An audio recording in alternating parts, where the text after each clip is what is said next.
Belajar akan firman Tuhan di dalam Kejadian pasal yang 42. Kejadian pasal 42. Karena masa ini, saudara, masa yang tambah lama, tambah membutuhkan suatu kenyataan.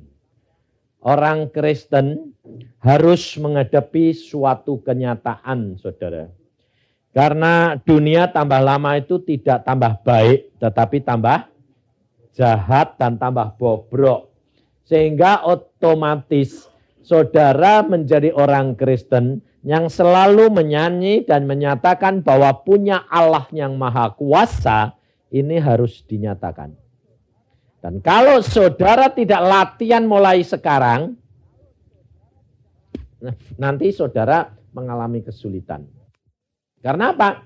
Karena segala sesuatu itu kita membutuhkan latihan.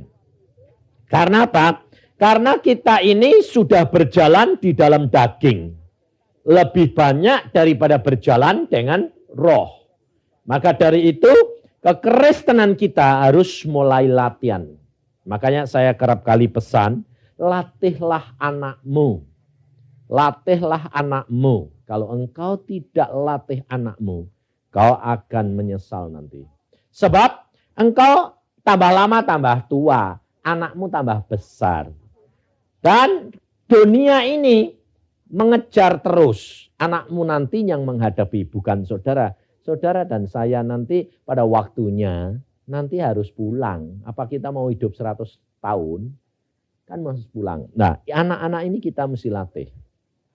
Untuk menyatakan dan mengalami secara pribadi bahwa Allah kita itu adalah Allah yang luar biasa. Ini loh saudara, dan ini perlu latihan. Karena apa? Karena kita kerap kali pikiran kita ini membatasi kuasa Allah. Kita kalau menghadapi orang sakit mau berdoa, mau sembahyang saja sudah mau tumpang tangan. Iya dek sembuh, dek enggak. Lola ya belum sudah. Iya dek enggak, iya dek enggak. Lah ya itu namanya kan saudara sendiri sudah ragu-ragu. Lah mana mungkin jadi. Maka dari itu kita harus belajar. Kalau orang Kristen ini nanti tantangan tambah banyak. Ini nanti malah kelihatan kuasa Allah. Ini saya senang. Saya terus terang saya dengan anak-anak saya itu saya ajar semuanya. Saya ajar untuk apa? Praktek, bertindak. Tapi biasanya kita kalau mau ngajar orang anak-anak, kita sendiri harus sudah ngalami sebab anak-anak itu lihat. Lah, kalau saudara ditanya, Mama bisa enggak? Mama nyuruh, tapi Mama bisa enggak? Lah, terus saudara bilang apa? Mama enggak bisa, tapi kamu coba. Loh, lah ya itu namanya bohong-bohongan itu namanya. Saudara harus praktek. Kalau saudara tulus hati, saudara lihat kuasa Allah. Sebab ini saya alami sendiri kerap kali. Sebab saya kalau mendidik anak-anak saya, dari kecil, itu anak-anak selalu bilang apa? Coba Pak praktek, nanti kita lihat baru percaya. Nah, sekarang orang dunia ini begitu enggak? Iya, sama saja saudara. Seperti kesaksian tadi dikatakan, bahwa tidak ada hujan, lah ini kesempatan untuk kita berjuang. Lah berani enggak kamu mempertaruhkan namamu, gengsimu? Kerap kali kita takut, ragu-ragu. Karena apa? Membatasi kuasa Allah. Tapi engkau harus belajar. Kapan hal itu terjadi? Begini caranya. Sebab ini pengalaman-pengalaman yang saya dapatkan. Engkau belajar tulus hati. Jangan kalah sama pikiran. Hatimu yang penting. Belajar peka, belajar tulus, dan belajar perkara-perkara yang kecil dulu di rumah. Kalau Tuhan berkata ini, lakukan. Salah ya tidak apa-apa, masih di rumah sendiri aja kok. Nah, nanti lama-lama kamu peka, lalu kamu kalau sudah peka berani bertindak. Jangan takut, Tuhan tidak pernah mempermalukan anak-anaknya. Ini pengalaman saya. Sekarang kalau waktu di tempat Jimmy, persekutuan, ujuan angin kerasnya luar biasa. Pada waktu itu saya dalam hati saya bilang, Tuhan, ini anak-anakmu sudah selesai, mau pulang. Tapi ujiannya kayak gini. Ya kasihan toh Tuhan yang pakai motor, yang pakai mobil enggak apa-apa. Tapi hati saya kasihan pada orang yang pakai motor. Saya bilang, Tuhan kasihani Tuhan. Tuhan ngomong dalam hati, katakan, berhenti. Saya bilang, dalam nama Tuhan Yesus, aku selesai berdoa, persekutuan selesai, hujan berhenti, anak Tuhan pulang, dan jangan ada yang basah. Saudara boleh buktikan, tanyakan orang-orang yang di sini ikut. Berhenti, grek, hujannya padahal gede-gede. Lalu pada nyelatuk, nah itu salah satu itu Bambang. Mandek temenan yo. Nah, ini Bambang itu orangnya di sini dulu. Mandek temenan. Loh, kalau engkau tidak praktek, engkau tidak lihat. Tapi jangan praktek menggunakan kuasa Allah untuk apa? Kesenangan dagingmu. Tidak bakal bisa. Karena apa? Engkau kacungkan Tuhan, tidak bisa. Tapi kalau engkau hatimu tanya kepada Roh Kudus, karena Roh Kudus yang bertahta di dalam hatimu, Roh Kudus berkata, bertindak, bertindak, apa saja, omong. Tidak usah khawatir. Ayo. Bayangin kalau saudara jadi saya sebagai hamba Tuhan. Melayani seseorang, istri kolonel lagi. Di rumah sakit. Masih ngobrol sama saya gini. Mbak Yusa, saya bagaimana? Lah, kamu mau apa? Apa saja yang Tuhan kehendaki, oke lah. Benar? Benar. Ayo sembahyang, sembahyang. Tuhan bilang apa? Aku sudah siap bawa dia pulang. Kapan Tuhan? Hari ini. Ayo, kamu berani enggak? Ayo, tak tanyai kamu sekarang. Nah, kira-kira kalau kamu besok orang masih ngobrol loh. Masih ngobrol. Cerita-cerita sama saya jam 12. Lalu saya sembahyang nutup. Tuhan bilang, aku mau bawa pulang. Kapan? Sekarang juga. Lalu saudara bilang apa? Yaudah Tuhan, tidak. Masih ngobrol kayak gini. Lah, ini, nah, saudara mikir enggak? Kalau saudara sudah mikir, biasanya berani enggak? Ini loh saudara. Kita kerap kali tambah lama dengan Tuhan itu ditantang apa? Harga diri gengsi kita ini dipertaruhkan. Saya langsung amin kok. Enggak langsung sembahyang terus. Saya bilang amin. Dia kaget ya. Amin apa? Tuhan hari ini mau bawa kamu pulang. Nangis. Air matanya gebrojos. Lu kok nangis? Saya bilang. Katanya apa saja mau. Oh, jadi, tapi sudah waktunya Pak Yusa. Sudah. Sekarang iya. Loh kalau gitu aku boleh pesan-pesan. Iya justru dikasih tahu Tuhan supaya cepat pesan-pesan. Ayo berani? Nah, ini ngalami, saya ngalami. Loh. Lalu saya bilang oke lah kamu pesan-pesan saja. Ya sudah anaknya datang. Nah kamu cepat ngomong sama mami. Mami hari ini pulang. Pulang kemana? Pulang ke Firdaus. Oh ya. Terus ngomong, pesen-pesen. Terus sebentar lagi suaminya kolonel datang. Dokter lagi. Dokter! Datang. Terus ketemu saya bilang, dia bilang, Pak Yusa bagaimana?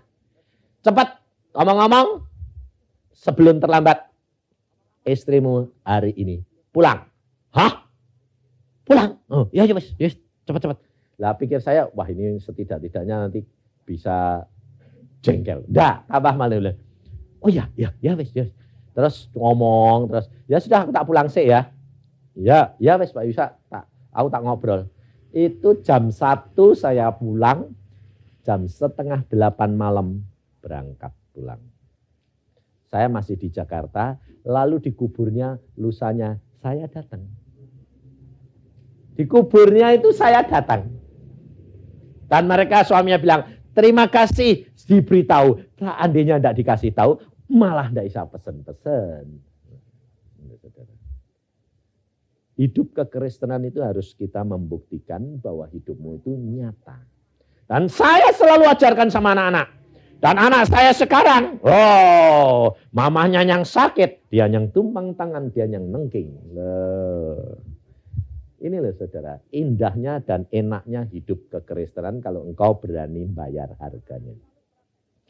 Dan anak-anak selalu praktek. Waktu pergi ke Jakarta sama saya, di si Daniel ini, dia yang setir. Dari 2:30 saya setir. Dan saya setir sampai ke mau masuk Jagorawi, dia bilang, Pak ganti aku ya. Ya oke deh, kamu yang setir. Hujannya kok kayak gini sih Pak, gelap gulita. Dan sepanjang ini, wah gelap luar biasa. Pasti sampai Jakarta tetap hujan. Dia bilang, Pak 10 meter aja enggak bisa lihat toh Pak. Kita di Jagorawi kayak gini mau lari berapa? Telat ini Pak nanti khotbah. Saya lalu menyeletuk gini. Kamu ini anak Tuhan enggak?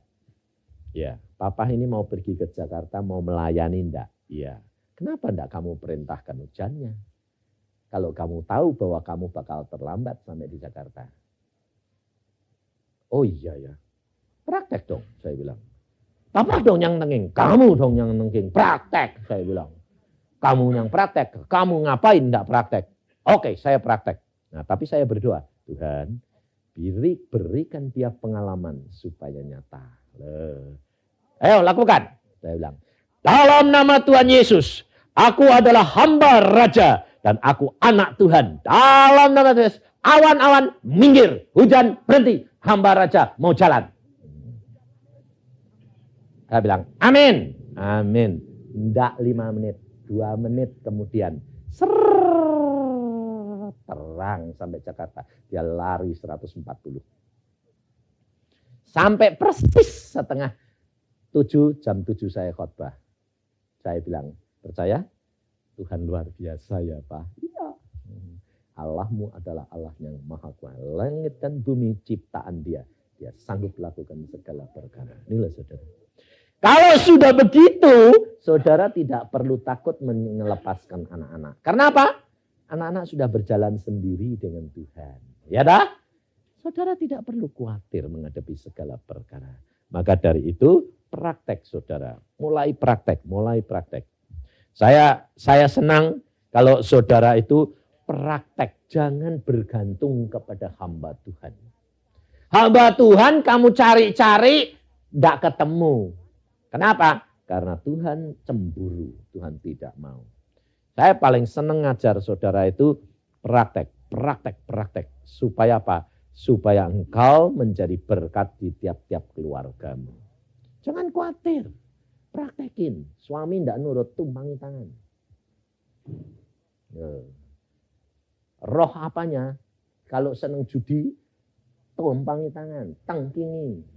Di sini itu ada tukang judi yang bertobat. Benar-benar itu loh di belakang itu. Tukang judi. Istrinya pada waktu pertama kali dia telepon saya ke Bandung. Nangis. Belum kenal, belum pernah lihat rupanya. Siapa kamu nih, siapa? Saya bilang nyebut namanya nangis. Saya minta hikmat Tuhan. Bagaimana ini? Oh, telepon Nyonya Sambudi. Bicara sama dia. Oke, nanti Tuhan akan lakukan segala perkara. Bertobat, cinta Tuhan luar biasa. Dan Tuhan nyatakan kemuliaannya. Saudara tahu, apapun bisa terjadi. Tidak ada barang yang mustahil bagi orang yang percaya. Praktek. Makanya waktu di Bandung itu, waktu di Cirebon tuh om sampai nangis. Terus saya bilang, kenapa sih om? Kok susah? Nep, tolong si Nep, tolong Nep, tolong apa? Istriku loh, terus bertobat, 15 tahun tak doakan. Om doanya bagaimana toh? Tuhan tobatkan. Terus 15 tahun Nep, tak didengar Tuhan. Bukan tak didengar, karena om tidak menjadi pelaku firman. Selalu meminta kepada Tuhan untuk hanya Tuhan yang bertindak. Tapi hari ini Tuhan mau om bertindak. Bagaimana Nep caranya? Tiap malam tumpangi tangan. Hai istriku, bertobat. Dalam nama Tuhan Yesus aku katakan bertobat. Hanya 15 hari bertobat. Dia lalu ketawa. Puji Tuhan, luar biasa Nep. Kenapa? 15 hari tobat.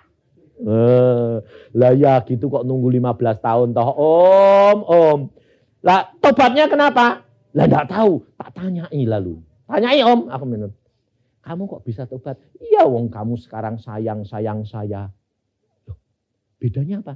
kamu enggak tahu ngerangkul saya, sekarang tiap malam kok ngerangkuli, enggak tahu ditengkingi.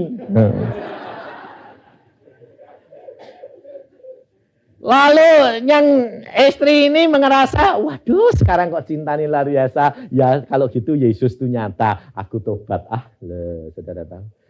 Caranya enggak usah kamu peduli. Lalu kalau nengking itu jangan lalu ditumpangi tangannya, dirangkul.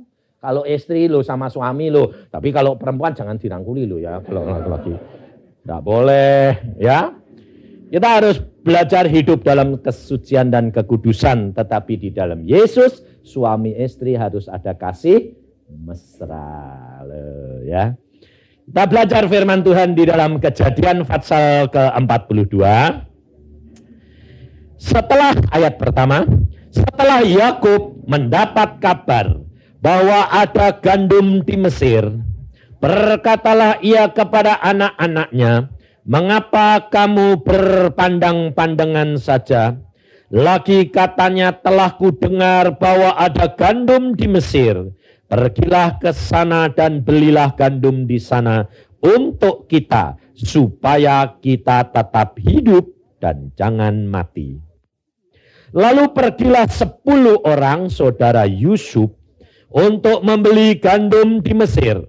Tetapi Yakub tidak membiarkan Benyamin adik Yusuf pergi bersama-sama dengan saudara-saudaranya.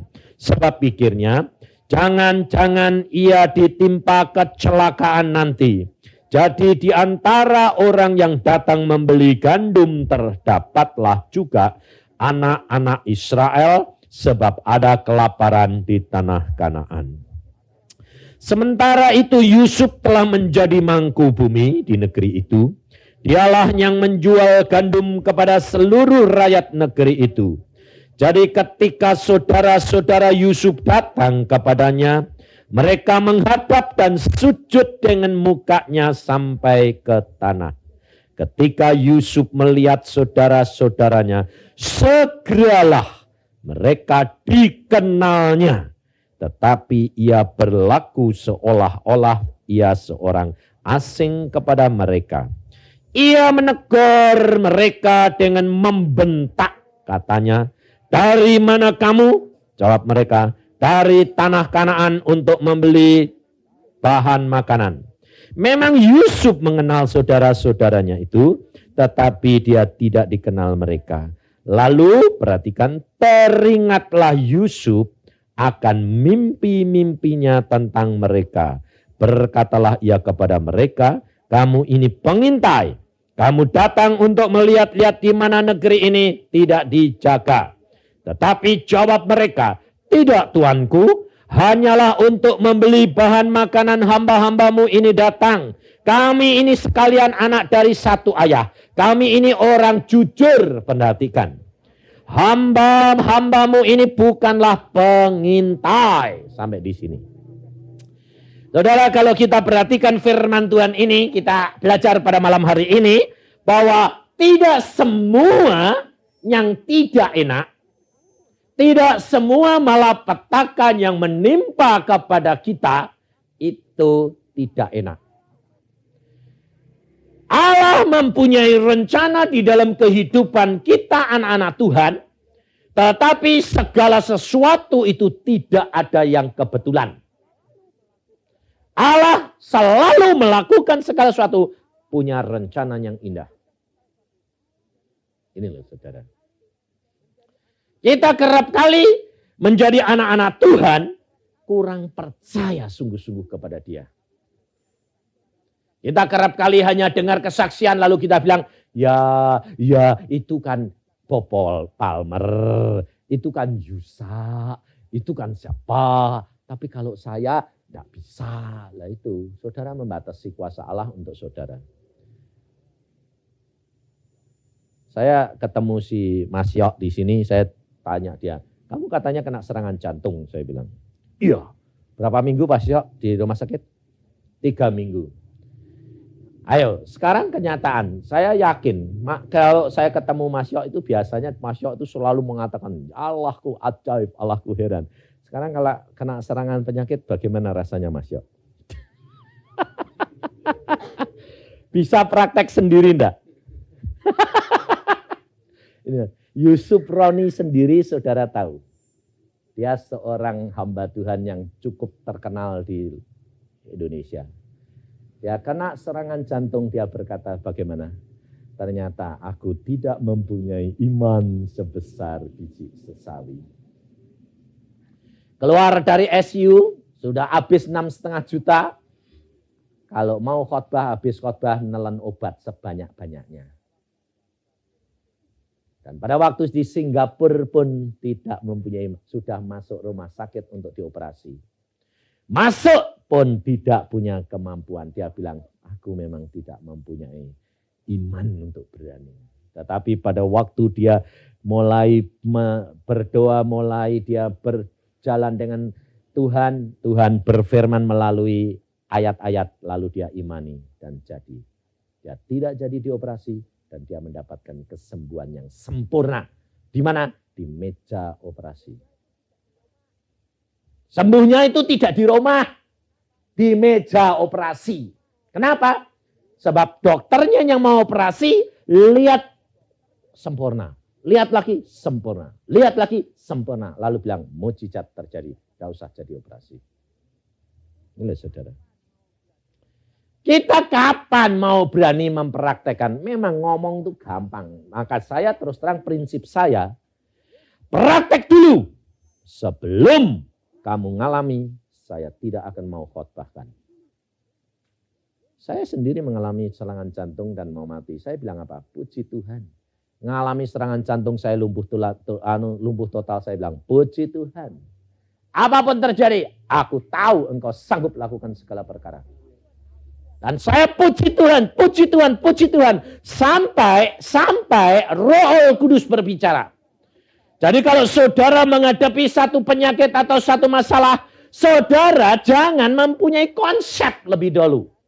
Kita kerap kali punya konsep. Dalam nama Tuhan Yesus sembuh. Tidak sembuh-sembuh, lalu rontok. Ya toh? Aku nyoba-nyoba kok enggak. Loh kok nyoba-nyoba? Nyoba-nyoba ya tidak bakal bisa, wong tidak percaya. Caranya harus saudara tahu. Allah bertahta di mana? Di hati kita. Bersihkan dulu hati pikiran kita. Letakkan di bawah kaki Tuhan. Lalu bertanya kepada dia. Apa kehendakmu Tuhan? Yesus berkata melalui Rasul Paulus. Ucapkan syukur dalam segala perkara. Allah tahu. Di dalam keadaan-keadaan yang kelaparan di tanah Kanaan, Allah tahu tidak? Kenapa Abraham, Yakub orang pilihannya dibiarkan menghadapi kelaparan?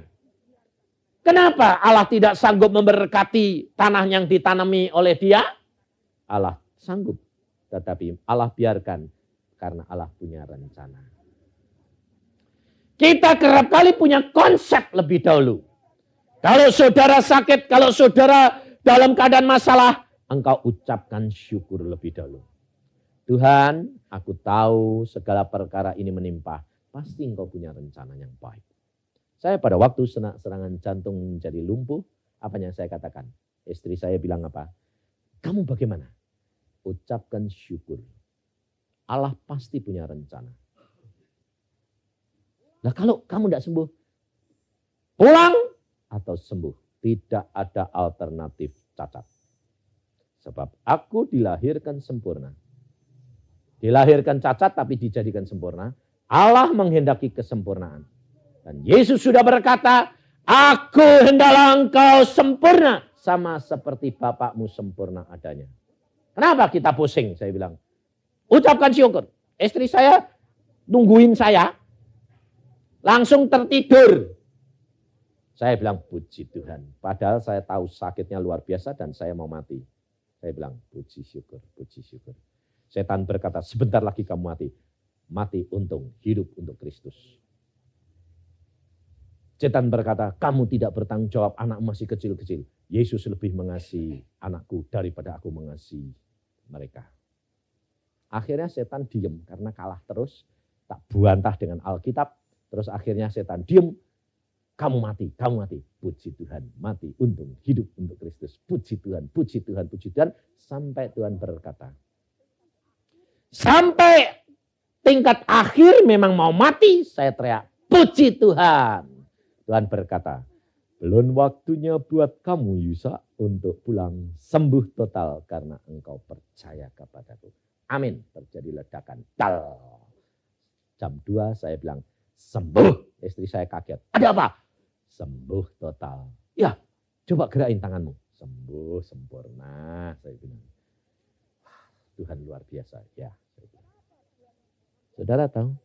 Kenapa Tuhan membiarkan saya harus menghadapi itu? Karena Tuhan tahu kalau saya tidak ngalami itu, nanti kalau Tuhan panggil waktunya suruh tutup praktek, saya masih berdalih-dalih. Karena saya masih praktek, dikasih serangan itu, saya tidak berani berdalih. Kalau Tuhan bilang, tutup praktek, ikut aku, jadi hambaku. Saya mau bantah apa? Jangan dong Tuhan. Aku langsung ingat. Kita prakteknya serangan jantung lumpuh total jadi boneka, saya bilang. Enggak, tutup. Tutup, saya bilang. Ini loh saudara. Allah punya rencana mengapa Yakub harus mengalami penderitaan, kekeringan, dan kelaparan. Supaya saudara-saudaranya pergi ke Mesir. Karena di Mesir, di sana ada Yusuf. Saudara tahu? Yakub mengasihi Yusuf. Akibatnya mengasihi Yusuf. Dia lebih mengasihi Yusuf daripada saudara-saudaranya. Yakub membayar mahal luar biasa. Yakub baru bertemu dengan Yusuf setelah 22 tahun kemudian. Dan dia berkabung terus karena dikiranya Yusuf mati. Dan saudara-saudara 10 orang berkata apa? Kami ini orang jujur. Padahal mereka itu sebetulnya pembohong semuanya. Ya toh? Kan mereka 10 orang berkata kepada Yakub, bapaknya bilang Yusuf mati. Ini sih mengaku-ngaku jujur lagi, kurang ajar. Ngaku di depan orang yang mau dimatiin lagi. Nggak tahu kalau Yusuf itu yang jadi mangku bumi. Bayangin saudara. Kita juga kerap kali rasanya jadi orang Kristen baik toh. Sudah turut persekutuan. Sampai di rumah suaminya belum baik. Kamu tuh mbok turut persekutuan. Lahir baru gitu loh. Saudara sudah merasa lahir baru. Lalu mulai apa? Mulai menghakimi suamimu dah. Ini loh. Katanya lahir baru kok gini. Wah, tuh. Malah kamu tahu nutup pintu surga, saudara tahu. Sebab apa? Sebab saudara merasa sudah baik, jujur, sudah mulai, tapi belum menghasilkan buah. Hidup kekristenan ini kita harus melatih, menyangkal diri. Yang kita sangkal itu apa? Tubuh ini loh, keinginan tubuh dan pikiran ini. Kalau saudara belum dapat mengalahkan kepikiranmu dan tubuhmu, engkau belum berbuah. Roh belum menguasai. Engkau belum hidup di dalam roh. Makanya saya selalu ajarkan saudara, coba hidup di dalam roh. Luar biasa.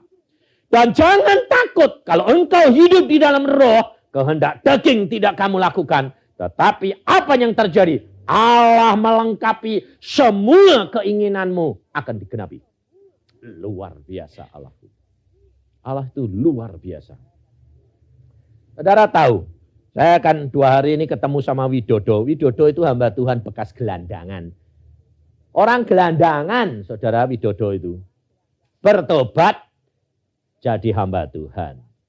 Saudara tahu, sekarang dia bangun rumah seharga 200 juta. Bangun rumah 200 juta. Saudara aja enggak bisa, ya toh? Ayo, gelandangan. Sekarang pakai mobilnya TAF. Harganya waktu beli baru 16 juta. Cash. Karena apa? Dia dipanggil oleh seorang bilang, Pak, ayo ke showroom. Kenapa? Pilih mobil, Pak. langsung milih TAF dia. Nah, saudara tahu? Sebab dia berani menyerahkan. Kira-kira orang gelandangan itu mentalnya mental apa? Hah? Mental peminta-minta dah. Lah ya dah. Tapi demikian mental peminta-minta ini diserahkan Yesus, bergantung 100%. Dia hidup di dalam roh, kalahkan pikiran dan dagingnya. Allah berkati berlimpah-limpah. Bayangin, ada orang satu loh, memberi kepada dia cek cash 60 juta. Orang satu.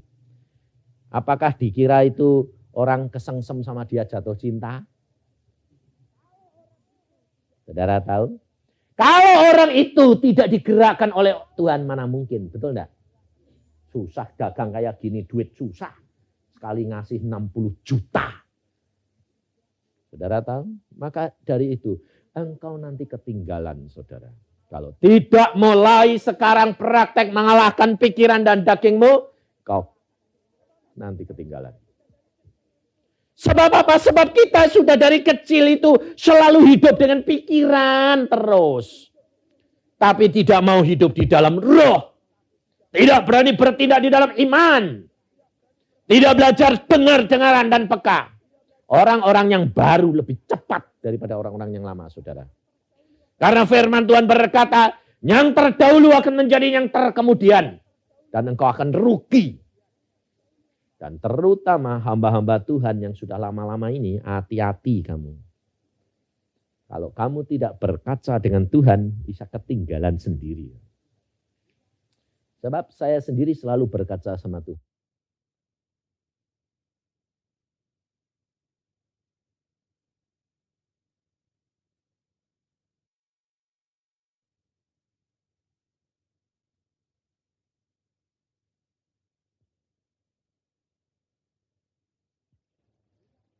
Sebab saya sendiri selalu berkaca sama Tuhan.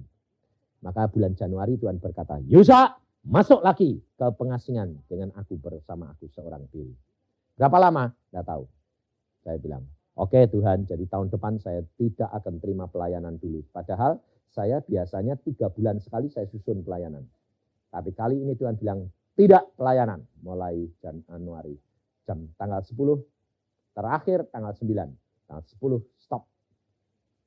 Januari, Februari, Maret saya tidak terima. Saya mau duduk diam dengan Tuhan. Berapa lama? Urusannya Tuhan. Ini loh saudara. Sebab apa? Sebab kita harus menghadapi dunia ini tambah lama membutuhkan kenyataan. Peningkatan harus diadakan. Tanpa peningkatan rohanimu akan ketinggalan. Maka dari itu kita harus belajar mulai praktek. Makanya saya selalu katakan, praktekkan. Anak saya itu masih di mahasiswa ini yang Daniel. Tapi kalau bersekutu, saudara, kalau Jumat gini diadakan persekutuan inti, di situ ada pendeta, ada apa, ada tuwek. Tapi mereka menyadari karunia yang diberikan oleh Tuhan kepada anak muda ini lebih. Bayangin. Sebabnya apa? Sebab dari kecil dia sudah hidup suci dan kudus dengan Tuhan. Kau akan ketinggalan. Kalahkan pikiran. Maka di dalam ayat ini, Yakub dia memerintahkan anak-anaknya pergi ke Mesir untuk membeli makanan. Allah punya rencana mau mengembalikan kesukacitaan Yakub kembali. Dia sudah membayar 22 tahun lamanya.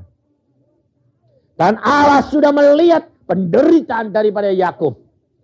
Karena Yakub seorang dulunya menipu ayahnya, sekarang dia ditipu oleh anaknya. Saudara tahu bahwa apa yang engkau berbuat, engkau akan diperbuat. Ngerti? Jadi jangan sekali-kali bohongi anak-anak. Ayo, ibu-ibu di sini, bapak-bapak masih suka bohong sama anak-anaknya enggak? Ayo. Biasanya bilang, oh bohong putih enggak apa-apa. Bohong kok bohong putih. Ada yang putih, ada yang hitam. Bohong tetap bohong. Lalu kalau sama pembantu juga gitu. Kamu sama pembantu bilang gini, sama mama gini. Lu mah kok bohong? Gak apa-apa. Gak apa-apa. Kamu bakal dibohongi orang. Ini loh saudara, kita tidak boleh. Kita harus berani menghadapi segala perkara, tetapi dengan tulus hati. Menghadapi orang luar harus cerdik, tidak perlu bohong. Kalau saudara tulus hati, menghadapi siapa saja, saudara tidak perlu bohong. Sebab saya praktekkan, anak-anak saya ajar. Bayangin, anak-anak kecil itu lebih susah loh. Kalau minta bukti, bayangin, bagaimana Pak? Hadapi nak, jangan takut. Tidak usah bohong. Nah, ya. Ngadepi polisi, ngadepi apa? Waduh Pak, ini nyogok boleh enggak Pak? Enggak boleh. Lah bagaimana caranya? Hadapi. Ya lalu mau saya rebuesnya habis. Dia rebuesnya habis. Dia bilang, "Piye Pak ini? Biasanya mesti di nyogok atau Pak tidak nyogok bisa cepat Pak." Jangan nyogok. Kamu berdoa. Saya ajak berdoa. Tuhan, rebuesku habis, waktu singkat aku harus ganti. Aku mau ke polisi, dalam nama Tuhan Yesus, temukan Tuhan orang yang harus membantu saya. Enggak bohong, enggak. Sampai sana berdoa, dalam nama Yesus. Anak raja datang. Itu jangan lalu, siapa ya. Polisi datang. Malah tanya saya, ada yang perlu saya bantu Pak? Oh ada, saya bilang. Nah rebues saya habis, anak saya habis, 2 ini, dan saya perlu, oh masuk Pak. Gak taunya kepalanya sendiri. Kepala polisinya, bagian lalu lintas. Dia ngeluarin formulir, tanda tangan, selesai. Setelah selesai, 1 jam kemudian sudah selesai Pak. Berapa saya harus bayar? 25.002. Amin. Saya enggak tanya resminya berapa, enggak mau tanya. Kalau tanya nanti disangka nyogok. Saya cuma tanya, berapa semua saya harus bayar? 25.000. Oke, saya enggak memperduli kamu. Kamu sudah nolong saya bayar. Selesai. Itu nyogok? Enggak. Saudara harus bijaksana. Gitu loh. Makanya kalau masuk kalau dari luar negeri bawa barang, engkau tahu toh, bawa radio enggak boleh. Bawa TV kecil enggak boleh. Anak saya beli di Singapura. Saya bilang, "Den, kamu beli. Itu kan larangan. Aku sudah sembahyang." Bapak bilang, oke. Nah terus nanti di airport bagaimana? Nah, urusannya Bapak. Kalau Bapak suruh bayar. Tapi kalau Bapak bilang enggak bayar, enggak usah bayar. Oke, sudah sembahyang, sudah. Masuk airport. Dia lalu bilang sama saya, Papa di depan dong. Saya yang sembahyang. Papa ngadepi. Kamu sembahyang supaya Papa punya hikmat ini. Jawabnya piye ini? Mamanya bawa radio gede. Anaknya bawa TV. Piye ini? Bingung aku. Aku kasih hikmat dong Tuhan. Bagaimana ini? Tuhan berkata, tenang. Ya, tenang saya maju. Anak-anak berjalan dengan kuasa Allah. Tangking, jangan khawatir, tangkingi Pak. Ya. Saya bilang, ditanya sama ketuanannya. Dari mana Pak? Oh dari negeri Belanda, mampir di Singapura. Bawa apa Pak? Ayo, jawabnya piye? Kamu bilang biasanya toh? Ayo mesti bilangnya apa? Enggak bawa apa-apa. Ayo jujur. Jawabnya gitu toh? Itu bohong enggak? Bohong. Saya jawabnya apa? Dia tanya, bawa apa Pak? Silahkan periksa. Ayo, koper tak buka. Silahkan periksa Pak. Semuanya. Orang Isa punya pendapat begini. Lah kalau orang bawa apa-apa ya takut toh diperiksa. Betul enggak? Lah kalau dia punya pendapat gitu, salahmu, bukan salahku. Lalu dia bilang, oke Pak, tutup lagi saja. Enggak usah, saya percaya. Lewat. Enggak diperiksa sama sekali. Bukan salahku. Lah ya dah, saya enggak bohong. Jawab saya ya cerdik kok. Saya bilang, silahkan periksa sendiri Pak. Tak buka. Jangan lalu periksa, tapi tidak dibuka-buka. Lah curiga orangnya. Saya bilang, tak angkat koper, tak masuk ke depan, tak buka gredek. Silahkan periksa Pak. Oh iya. Tutup. Percaya. Sudah jalan. Tidak diperiksa. Tidak bayar 1 sen. Tidak apa-apa. Lalu anak saya bilang, anak raja jalan. Inilah saudara. Saudara percaya enggak bahwa Allahmu itu sanggup lakukan segala perkara? Yang penting saudara itu harus peka terhadap pimpinan roh. Kalau Roh Kudus sudah mengizinkan, engkau tidak perlu takut apapun. Sebab dunia ini milik Yesus. Tapi, ada tapinya loh. Jangan ngacung ke Yesus. Hatimu, nuranimu, hatimu harus tulus. Ikut Yesus sungguh-sungguh. Mengabdi kepada dia, tanya kepada dia, dan kehendaknya dia. Kalau tidak boleh beli, jangan beli. Mesti bikin penyakit. Tapi kalau Yesus berkata, beli. Apapun terjadi, beli. Harus dicek. Lalu jangan gini, istri sudah matani, pengen itu. Oh Tuhan seneng kok. Tuhan ya aku sudah sembahyang boleh. Boleh Tuhan itu seneng itu karena kamu mau atau Tuhan. Kamu harus rela. Istri saya kalau beli ya gitu. Pak, aku kepengen beli ini. Apa boleh? Aku sudah berdoa Tuhan boleh, tapi tolong cek. Lalu saya berdoa Tuhan, ini boleh enggak? Oke, enggak apa-apa, beli saja. Beli, oke, beli. Bagaimana nanti? Urusan nanti, itu Tuhan yang akan menyelesaikan. Inilah saudara. Jadi anak Tuhan harus sedia untuk apa? Dikontrol oleh hamba Tuhan, anak Tuhan yang lain. Saya sendiri kali kalau mau beli apa-apa, saya mau beli mobil, selalu ngajak anak saya. Saya bilang, Dan, cek. Jangan tanya papa, sendiri. Nanti papa apa, kamu bilang apa, itu Tuhan. Kalau tidak sama, tidak jadi beli. Harus gitu. Dan kalau saudara tahu, kalau barang yang diberi Tuhan, luar biasa. Menjadi berkat, awet segala-galanya. Hidup kekristenan harus saudara praktekkan, karena tanpa praktek engkau tidak akan tahu. Firman Tuhan selanjutnya mengatakan, Yusuf mengenal saudara-saudaranya. Dan dikatakan di sini, dia teringat akan apa? Mimpinya. Kita kerap kali kalau Tuhan itu bicara, Yusuf, Tuhan bicara melalui Yusuf adalah melalui mimpi. Tetapi Yusuf tidak teringat akan mimpinya itu. Sebelum perkara ini akan terjadi. Setelah terjadi, saudara-saudaranya menyembah kepada dia teringat mimpinya. Kerap kali saudara dan saya menghadapi firman Tuhan, menghadapi kenyataan Tuhan berbicara, saudara tidak yakin. Tapi setelah kejadian, baru saudara tahu. Oh iya ya, ternyata sudah aku dikasih tahu Tuhan. Maka dari itu, saudara, kalau engkau dapat mimpi, engkau harus berdoa. Tuhan, kalau daripadamu jadi, kalau tidak batalkan. Dan kalau mimpi dari Tuhan, itu selalu teringat terus. Satu. Kedua, kalau itu mimpi dari Tuhan, tetapi perjalananmu tidak menuju kepada mimpi kenyataan itu, jangan cepat-cepat gerutu. Tetapi ucapkan syukur. Dan katakan bahwa Allah sanggup lakukan segala perkara. Yusuf dia menghadapi kenyataan itu, dia sakit hati terhadap saudara-saudaranya.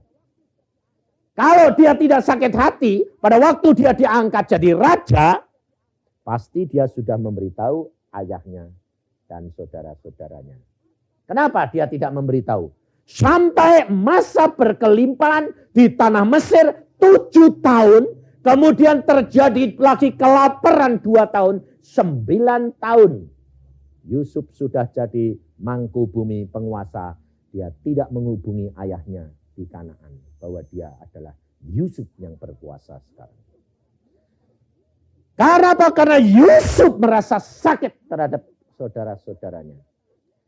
Tetapi setelah melihat kenyataan mimpinya jadi, dia barusan teringat dan dia mengatakan, engkau mereka-reka yang jahat, tetapi semuanya ini diatur oleh Allah. Baru bisa mengampuni saudaranya. Maka dari itu saudara, kalau engkau sudah dinubuatkan oleh Allah, sebab Allah setiap orang ini mesti sudah bicara. Cuma soalnya saudara ini tidak mau dengar-dengaran. Sebab ini praktek yang saya alami, apapun yang akan terjadi diberitahu oleh Tuhan, anak saya, istri saya pun diberitahu. Masalahnya hanya apa? Hanya tidak mau nurut dan tidak mengingat-ingat, itu saja. Tapi kita harus ucapkan syukur dalam segala perkara. Karena Allah yang sudah berfirman mesti menggenapi. Rencananya di dalam kehidupan kita pasti jadi. Tidak ada yang gagal Allah itu. Maka dari itu saudara, Yakub harus bayar harga. Karena dia menipu ayahnya, dia ditipu oleh anaknya. Maka dari itu kita harus kembali. Yakub direncanakan oleh Allah untuk menikmati hasil yang menyenangkan. Tetapi setelah membayar waktu yang ditetapkan oleh Allah, Yakub membayar mahal luar biasa, 22 tahun lamanya. Maka kita harus tahu koreksi, bertobat, sadar. Sebab apa? Sebab kita dilatih sekarang harus menjadi pelaku-pelaku firman. Dan saudara tidak perlu takut. Engkau bertobat, bayar harganya. Karena di dalam Yesaya sudah ditulis. Di dalam kitab Yesaya pasal yang ke-44. Ini jaminan bagi saudara dan saya. Sehingga saudara tidak usah takut di dalam segala perkara. Ayat 24, 25, dan 26. Yesaya 44. Di sini dikatakan, beginilah firman Tuhan penebusmu, yang membentuk engkau sejak dari kandungan. Jelas bahwa yang dibentuk, saudara dibentuk itu dari mana? Dari dalam kandungan itu Tuhan yang sudah menetapkan. Akulah Tuhan yang menjadikan segala sesuatu. Jaminan. Yang seorang diri membentangkan langit, yang menghamparkan bumi, siapakah yang mendampingi aku? Akulah yang meniadakan tanda-tanda peramal pembohong. Jadi, saudara-saudara, lebih-lebih orang Kristen ini, kalau punya PNJ, ada ramalannya toh. Kelemahannya paru-paru, mahnya, atau kelemahannya pernapasannya, atau bakal apa, itu harus diputuskan, saudara. Sebab istri saya sendiri, saya pernah baca PNJ-nya. Waktu kawin sama saya, ini apa nih? Kok ada ramalan gini? Selembar. Wah, kamu keadaanmu lemah, mahmu lemah, pernapasanmu lemah, dan ini. Saya bilang, kalau kamu caranya gini, kamu nanti akan jadi ini. Sebab kamu imani apa yang diramalkan. Nah, terus bagaimana? Putus, bakar, buang. Di dalam Yesus kita ciptaan yang baru. Ayahnya mati umur 40. Istri saya. Ibunya mati umur 37. Dan dia diramalkan paling-paling cuma umur 45. Saya bilang bodoh. Di dalam Yesus segala perkara bisa terjadi. Lepaskan. Memang dia waktu kawin sama saya punya sakit mah. Karena apa? Kurus kering. Tingginya 156, berat badannya 37. Kerempeng. Sakit mah. Saya bilang, dalam nama Tuhan Yesus sembuh. Katakan, sembuh. Tiap hari pegang perutmu, sembuh. Jantungmu sehat, paru-parumu sehat. PNJ bilang apa? Itu bukan PNJ. Sekarang adalah 100%. Yesus punya. Sempurna. Sekarang gendut. Umurnya 51. Beratnya berapa? 65. Nah, hampir double 2 kali. Sehat. Sebab firman Tuhan apa? Tambah lama, tambah tua, tambah gendut dan segar. Tuh, ini firman Tuhan loh yang ngomong. Coba baca di dalam Mazmur 92. Ini khusus untuk orang tua-tuan yang gendut-gendut ini. Supaya jangan bingung.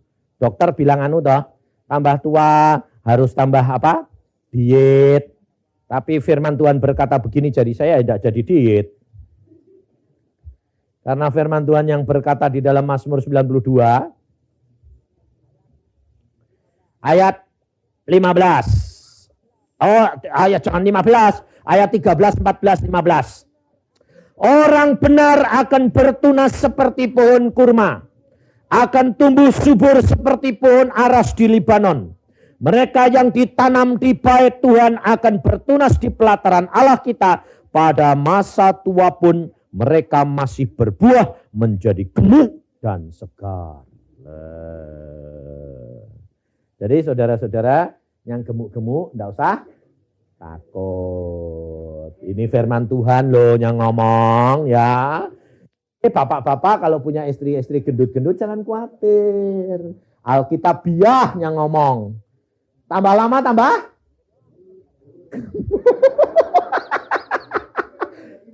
Iya dah. Terus Iren seneng-seneng sekali dia. Benar. Ini firman Tuhan loh. Yang ngomong bukan saya. Tambah tua tetap berbuah, gemuk dan segar. Tapi kalau gemuk, sakit-sakitan, hati-hati.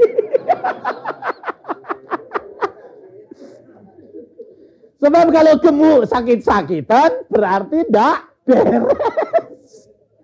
Maka dari itu saudara harus pegang firman Tuhan. Tak usah takut, apapun boleh terjadi. Allah sanggup lakukan segala perkara. Di dalam Yesaya 44 ini kita baca, saudara. Kita teruskan. Akulah ayat 25, akulah yang meniadakan tanda-tanda peramal pembohong. Jadi jangan takut terhadap peramal-peramal itu. Dan mempermainkan tukang-tukang tenung. Yang membuat orang-orang bijaksana mundur ke belakang. Nah, biasanya yang dikatakan orang bijaksana ini biasanya dokter-dokter itu loh, ya toh? Karena apa? Karena itu orang yang selalu dituruti orang pintar, ya toh?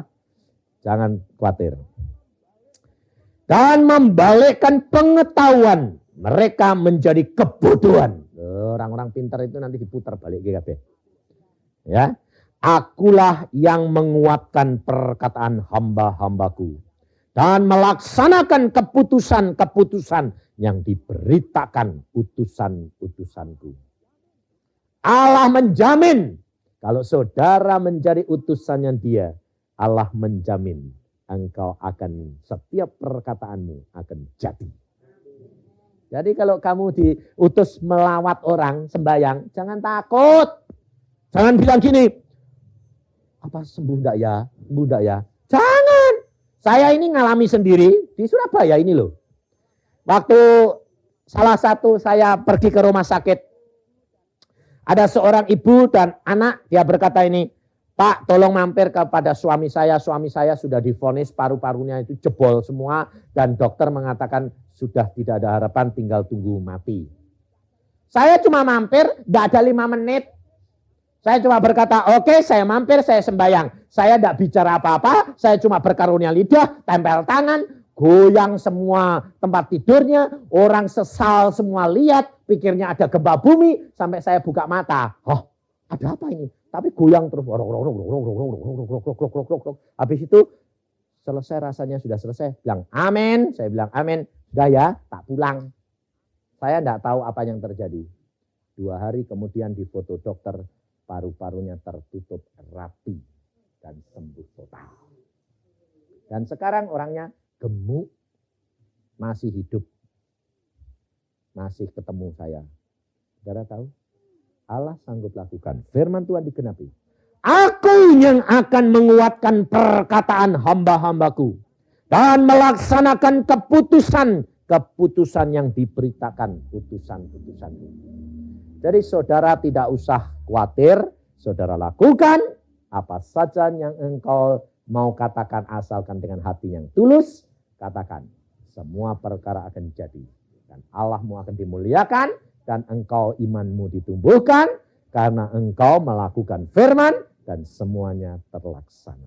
Hidup kekristenan harus mulai dilatih. Mumpung sekarang belum ada larangan.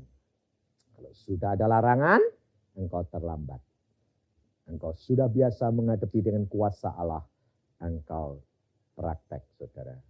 Kalau engkau sudah praktek, engkau tidak perlu takut. Anakmu itu loh mulai praktekkan. Kalau mau belajar, kalau mau sekolah, kalau mau pergi, main-main kemana saja, suruh praktek. Berdoa nak, minta malaikat mengawani kamu. Malaikat itu disuruh supaya saudara nanti lihat Allahmu memelihara anakmu luar biasa. Segala perkara akan diberitahu. Tadi pagi seorang ibu bersaksi, malam dibangunkan Tuhan. Bangun, sembahyang. Dia sembahyang terus, sembahyang. Apa terjadi? Anaknya jatuh dari atas meja biliar, kepalanya dari ke bawah. Anaknya gendut. Berat badannya 30. Lalu dari atas meja biliar jungkal, kepalanya ke lantai.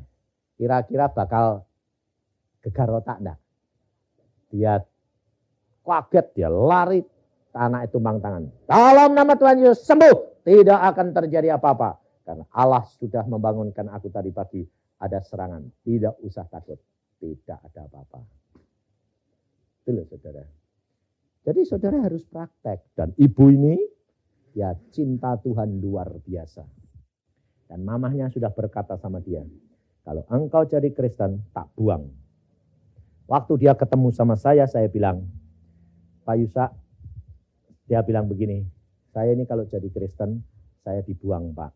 Saya bilang, kamu percaya enggak kalau Tuhan Yesusmu adalah Allah yang luar biasa? Percaya. Jalan, lakukan, dan kamu akan melihat kuasa Allah yang luar biasa. Dia bertobat, dan dia akhirnya menemui, setelah dibaptis, dia menemui ibunya, di mana di Hongkong. Nemuin, dia bilang, Mama, aku sekarang jadi anak Tuhan. Mamahnya bilang apa? Oh tidak apa-apa, itu baik. Aneh enggak? Oh baik, enggak apa-apa, itu baik, itu baik. Aneh enggak? Saudara tahu, luar biasa. Dan dia cinta Tuhan luar biasa. Saudara tahu, satu saat dia bilang sama saya, Pak, saya kenapa dapat penglihatan ya Pak? Apa? Saya dibawa naik ke atas dan saya bertemu dengan Henoh dan Musa. Luar biasa. Saya kan enggak tahu Pak, itu Henoh Pak, Musa atau apa. Tapi kok saya bisa kenal, oh ini Henoh, oh ini Musa. Padahal belum membaca Alkitab dulunya. Dan saya bilang, engkau ini hatimu bersih. Dan Tuhan suka. Tuhan bicara sama saya, kenapa engkau dilihatkan Henoh sama Musa? Engkau tidak akan mengalami penderitaan. Karena Henoh diangkat naik ke surga, Musa pun pada waktu mati pun tidak mengalami penderitaan. Dan Tuhan mengatakan, engkau akan tidak mengalami penderitaan. Karena apa? Karena Yesus cinta engkau, karena cintamu sama Yesus berani bayar harganya. Saudara. Dan ini anak Tuhan pagi-pagi saksi, wah luar biasa. Dia itu cuma ngomong gini sama temannya. Kalau Tuhan kehendaki, villa itu di sana dibeli nanti 30 juta. Apa terjadi? Dia berdoa. Tuhan gerakkan hatinya. Kakaknya dia bukan orang Kristen. Isa telepon, kamu katanya kepingin villa itu. Iya, berapa harganya? 30 juta. Beli saja. Loh ada uangnya Kak. Mau kasih? Iya, nanti tak kasih duit. Cash 30 juta, bayar. Lalu dia bilang, wah kok sudah rusak ya, mau dibikin betul. Lalu tanya sama arsitek berapa kira-kira? 20 juta. Lalu dia bilang, Tuhan, engkau yang sudah menyediakan segala-galanya, engkau akan melengkapi. Apa terjadi? Kakaknya datang lagi. Kok sudah jelek? Kamu enggak bikin betul? Ya kira-kira butuh paling enggak mesti 10 juta. Enggak cukup, 20. Loh Kak ada duitnya? Adanya 20, bikin betul. Bukan orang Kristen. Padahal dia tahu. Dia tanya, kamu beli buat apa? Buat bukit doa Kak. Buat gereja, buat sembahyang. Oh baik. Bukan orang Kristen. Lalu sudah dibikin bagus, dia bilang, alat rumah tangganya belum ada. Tuhan, berapa ya kira-kira? Istri KKE datang. Aku kok kepengen ngasih duit kamu. Berapa? 5 juta. Masuk akal enggak? Saudara tahu? Firman Tuhan berkata apa? Aku akan perintahkan bangsa-bangsa untuk mengantar berkat kepadamu. Bangsa, perbaiki dulu bait Allah hatimu. Maka engkau akan melihat di dalam kitab Hagai dikatakan, bangsa-bangsa akan aku utus untuk membawa harta bendanya kepadamu dari ujung-ujung bumi. Yang penting bangun dulu bait Allah hatimu. Setelah itu baru kedaginganmu. Tapi kita kerap kali daging dulu baru hati. Hati dulu, bersihkan cawan sebelah dalam. Baru nanti dengan sendirinya yang semuanya menjadi bersih. Amin. Mari kita berdoa.